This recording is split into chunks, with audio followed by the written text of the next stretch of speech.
اے میرے پیارے بیٹے اگر تو اس طرح زندگی گزار سکے اللہ کہ تیرے اللہ دل میں کسی کی بدخواہی نہ ہو اللہ اللہ، تو ایسی زندگی بسر کر، سبحان اللہ، تو ایسی زندگی بسر کر۔ پھر فرمایا اور یہی میرا طریقہ ہے۔ سبحان اللہ، سبحان اللہ۔ میں مفتی صاحب سے گزارش کروں گا، نبی کریم صلی اللہ علیہ وآلہ وسلم کے زمانہ سے جو منافقین آپ کے ساتھ کرتے تھے اس حوالے سے کوئی واقعہ ہمیں سنائیں اور ہمارے ایمان کو تازہ کریں۔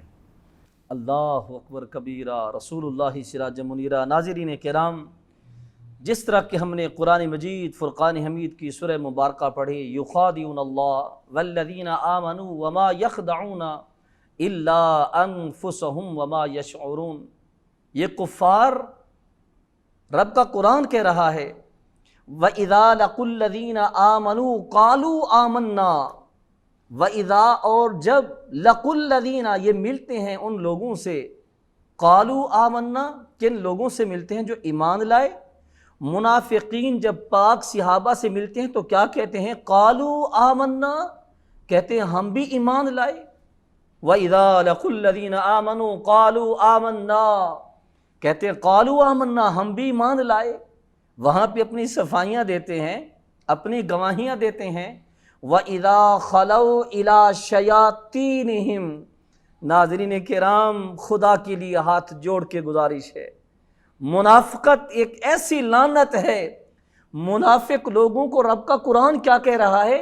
وَإِذَا خَلَوْا إِلَىٰ شَيَاطِينِهِمْ، جب خلوت اختیار کرتے ہیں، جب گوشہ نشینی اختیار کرتے ہیں، جب جاتے ہیں اِلَىٰ شَيَاطِينِهِمْ اپنے شیطانوں کی طرف۔ اللہ اکبر۔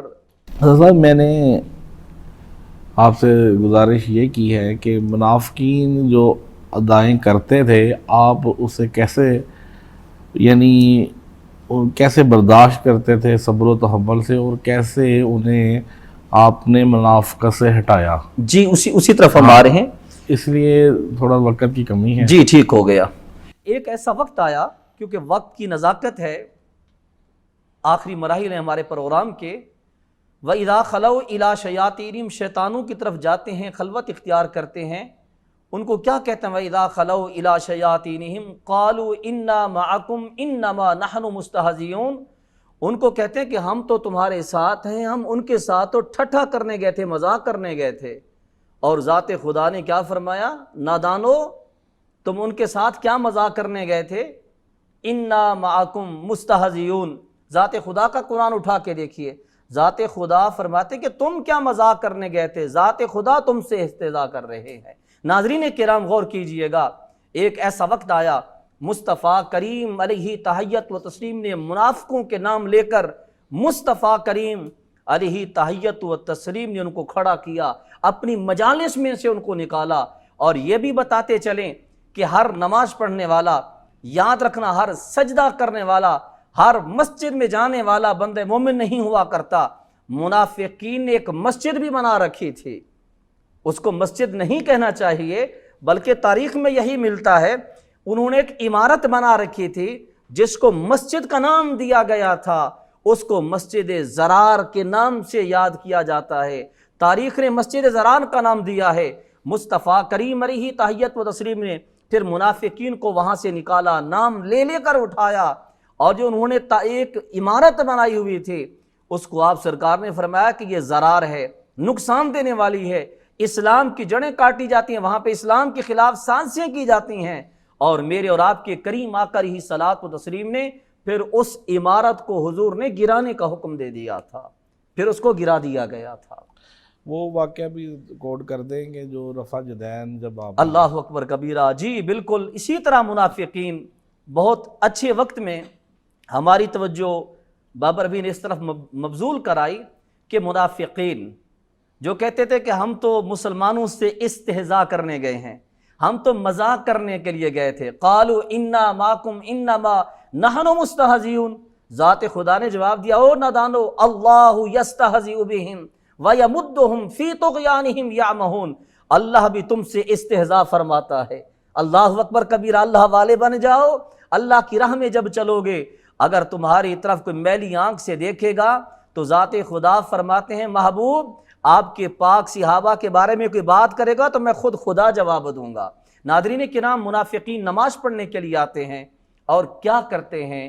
بغلوں کے اندر بتوں کو چھپا کے آتے ہیں، بتوں کو چھپا کے آتے ہیں اور بظاہر پیچھے کھڑے ہوئے ہیں، نمازیں پڑھتے ہیں تاکہ پتہ چلے کہ ہم بھی مسلمان ہیں۔ ان کے من کی پلیدی اسی طرح اندر ہے، لیکن ذات خدا نے فرمایا محبوب اب اپنے جان نثاروں کو حکم فرما دیجئے، اب رفع یدین کرنا ہے۔ رفع یدین کرنے کا حکم دیا گیا۔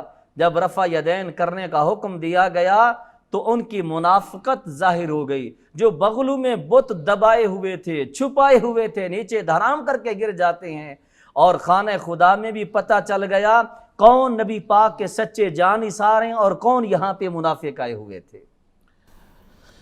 ناظرین، میرا اگلا سوال حضرت صاحب سے یہ ہے کہ رفع یدین کا حکم یہ منافقین کو ظاہر کرنے کے لیے ہی تھا، بعد میں تو نبی کریم صلی اللہ علیہ وسلم نے رفع یدین نہیں کیا؟ بہت اچھا کیا، بلکہ ہم یہ چاہ بھی رہے تھے کہ بابر بھی اگلا سوال ہم سے یہ کریں تاکہ ناظرین کرام کہیں یہ نہ سمجھ لیں کہ جب رفع یدین کا حکم دیا گیا تو پھر یہ رفع یدین کا حکم جاری رہا۔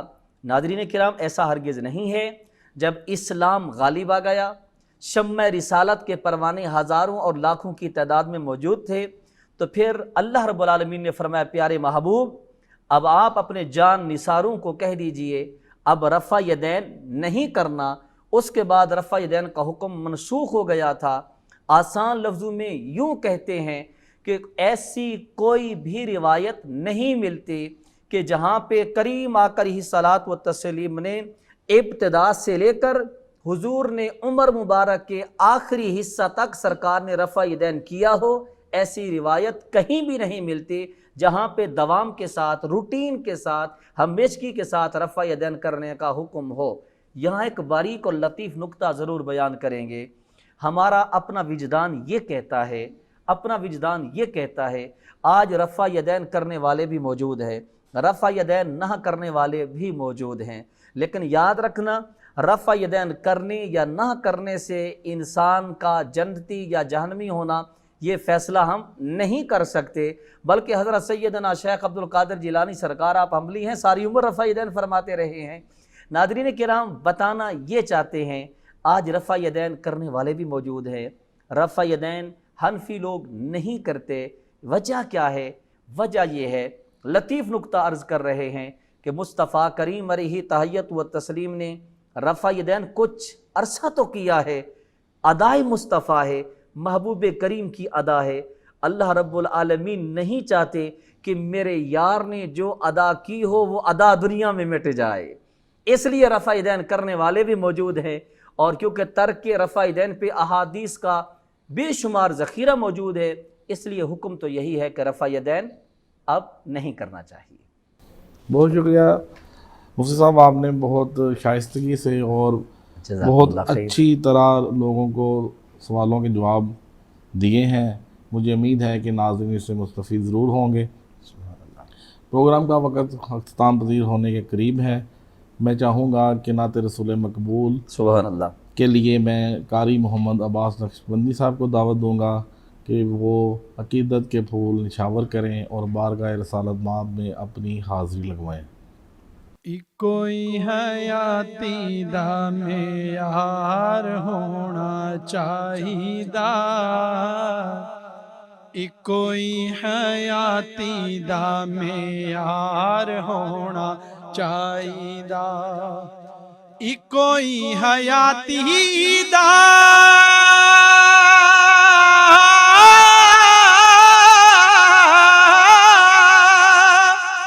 معیار ہونا چاہیدا،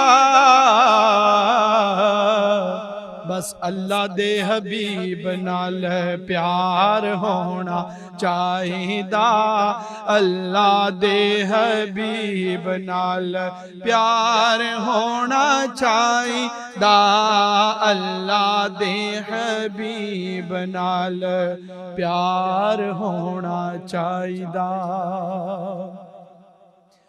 سانو یار غار نے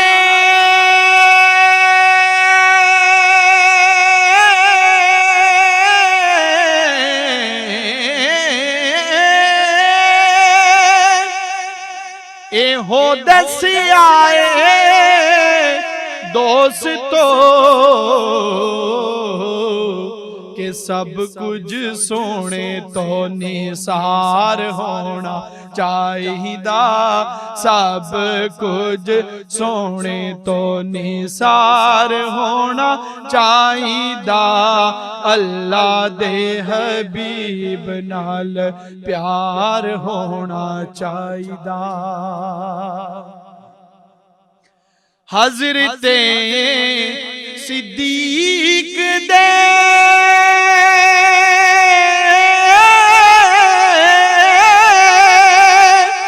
اے ہو دل دی تمنا سی کہ یار نال یار دا میزار ہونا چاہیدا یار نال یار دا میزار ہونا چاہیدا یار نال یار دا میزار ہونا چاہیدا بس اللہ دے حبیب نال پیار ہونا چاہیدا آقا جدوں یاد کرو اپنے غلامانو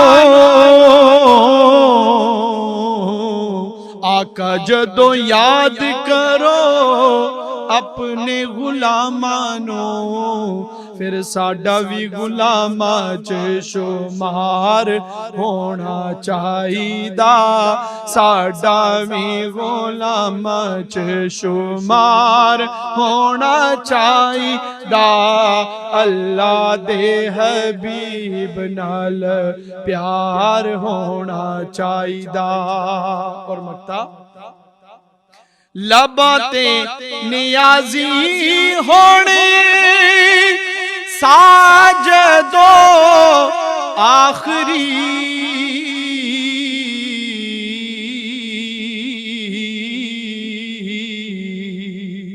لباں تے نیازی ہون ساجدو آخری پھر اس ویلے سونے دا دیدار ہونا چاہیدا اس ویلے سونے دا دیدار ہونا چاہیدا اس ویلے سونے دا دیدار ہونا چاہیدا اکو ہی حیاتی دا معیار ہونا چاہیدا اللہ دے حبیب نال پیار ہونا چاہیدا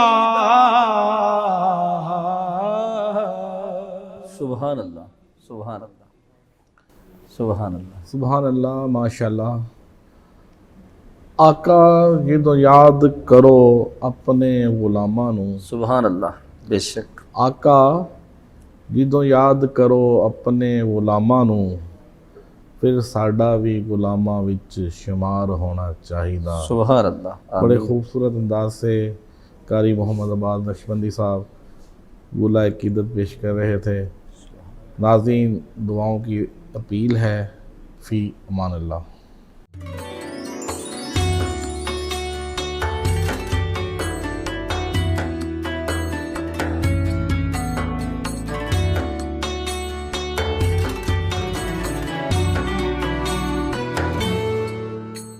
Subscribe now and press the bell icon.